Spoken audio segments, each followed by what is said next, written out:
Charles avait 14 ans et sa sœur Mary en avait 11 lorsque leur mère est décédée. Juste 2 ans plus tard, leur père a été appelé à se rendre en Suisse en tant que premier missionnaire officiel de l'Église adventiste du 7e jour.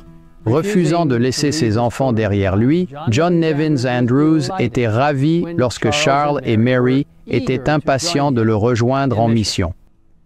Cette petite famille est arrivée en Suisse le 16 octobre 1874 et a rapidement commencé à travailler à Bâle en formant une équipe pour présenter les messages des 3 anges au peuple d'Europe dans leur propre langue.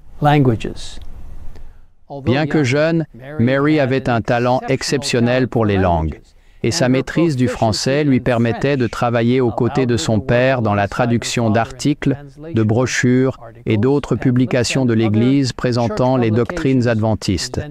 Charles aidait à la traduction ainsi qu'à la mise en page et à l'impression.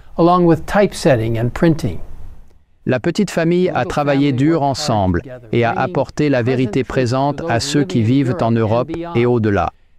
Au-delà de la publication, Charles et Mary ont tendu la main aux habitants de Bâle et des régions voisines en aidant à distribuer les matériaux traduits et en entrant en relation avec les jeunes.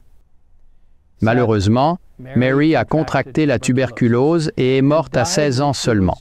Son père, le cœur brisé, a également contracté la maladie et est mort 5 ans plus tard, à l'âge de 54 ans. Charles a survécu et s'est marié plus tard.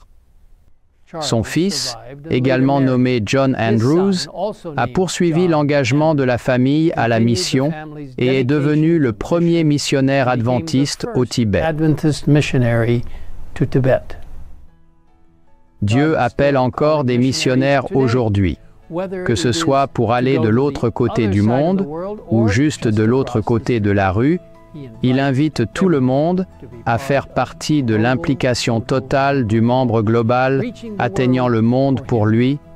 Jésus a dit, « La moisson est grande, mais il y a peu d'ouvriers. » Allez-vous lui dire « oui » aujourd'hui? To him today.